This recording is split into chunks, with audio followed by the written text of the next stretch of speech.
Hello, good day, everyone. This is a follow up on the discussion I had yesterday. So, yesterday, for those of you who haven't been following, yesterday was International Women's Day. And yesterday, while speaking to this group of wonderful women, oh my God, I kept on making emphasis on using your power, on using your superpowers. And that may sound very strange if you have not stopped to identify what powers you have. And so this is a follow up to that conversation, and I want to just throw out a few of the powers that women do have in general. Now, remember, there is no hard and fast stereotype. Some people exhibit these things differently, but in generality, speaking in generality, there are quite some interesting abilities that women exhibit more than their male counterparts. And I want to just list out a few of them. And after I'm done doing this, or after you're done listening, if you know more, please contribute. It's not a bad thing if you contribute. Okay. So a few of the powers that women possess which can work for them. So the question went like, okay, what can we do to eliminate the gender bias? I don't know that you can do anything. Bias is what it is. Bias is what it is. Once there are two different things, if I have red and yellow, I'm going to be biased in how I mix them, in how I match them. So that's not my topic. My topic is on the powers, the superpowers the women have. Okay. And on how they can use this to advance their own cause as a group of species. The first up on my list is self awareness.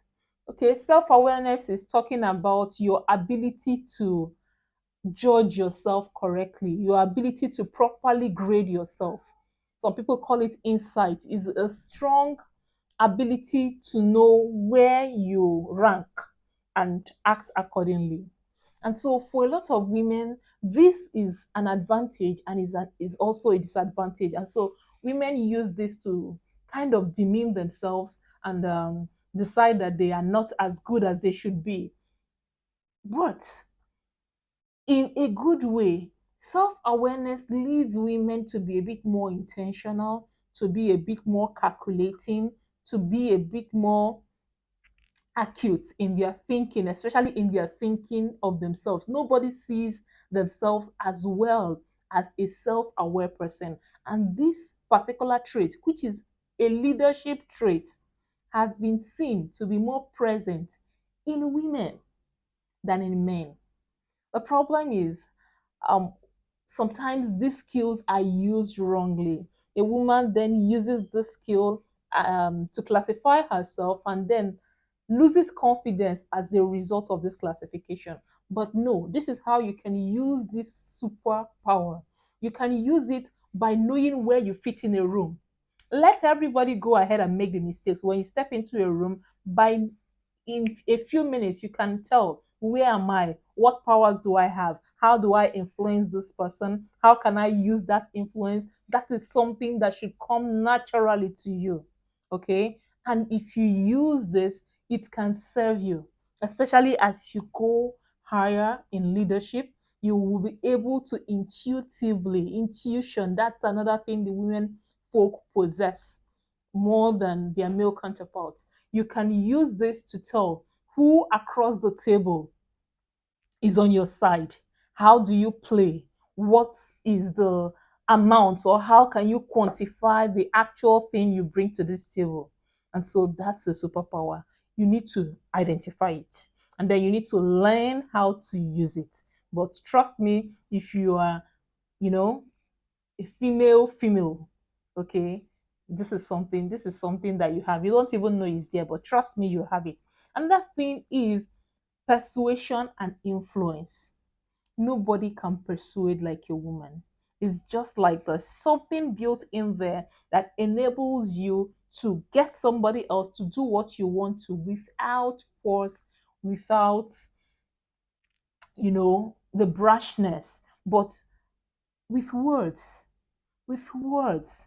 For most women, talking comes a bit more easier, even for the introverted people. You find out you know how to coin your words, you know how to use your words. And so when you want to lead, you tend to lead more by persuasion. That's a great skill. In this current environment, work environment, where people are so antagonistic to authority, whenever people say yes, that is when this group of people they want to go the other way.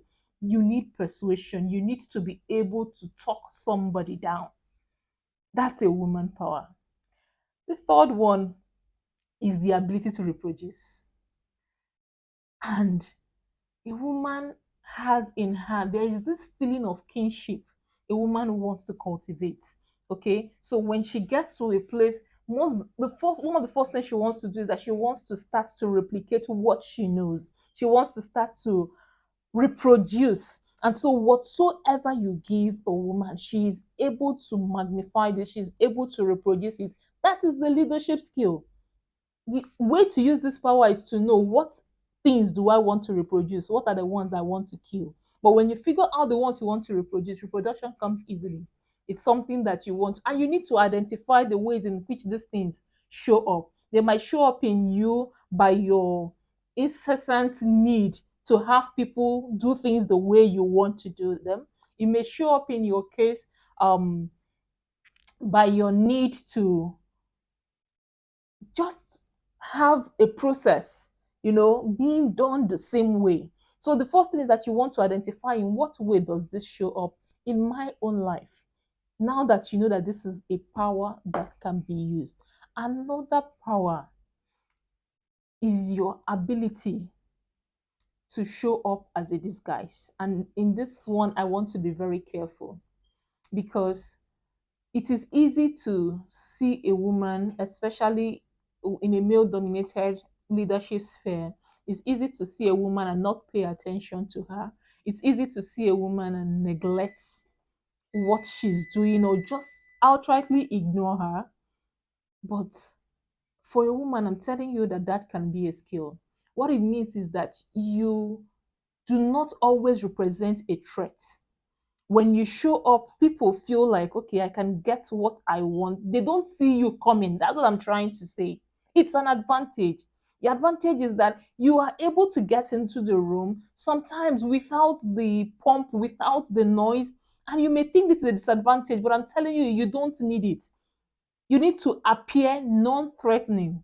You need to appear without, as in they shouldn't see you coming, like that song says. Okay, so when you get into the room employing this power, you come in, you are quiet, but you know what you are doing. You know the cards you have behind you. You know the games. You know the pieces you want to move. And most times, because you have this, and it's a field where a lot of big things that have been done, particularly by men. It's easy to say, it's just this person. So that gives you an advantage to do what you really need to do without the interruption of people who easily feel intimidated by you. And until you have a real master plan, a game you want to play, something you want to execute, and until you understand that it is important for you to play silently, until you emerge at the end of the line without anybody suspecting you, you will not appreciate this superpower, but it is. And so, for those of you who run organizations and you want to get into a territory and you don't want them to start fighting you the very moment you step in, send the woman in first. They are going to feel relaxed. They are not going to feel threatened. They are going to underestimate you. At the end of the day, when things are happening, when you start making your actual moves, they won't be able to catch up because they have first underestimated you. That is a superpower. Now, there are some other things a woman really needs to learn. And perhaps we'll talk about this. In fact, there are a lot of things everybody needs to learn, male and female alike. I just needed to use this opportunity to address the numerous superpowers. And trust me, the ones I have mentioned are the ones that don't look obvious. There are a lot of obvious powers a woman possesses that can come in very handy in the workplace. Okay.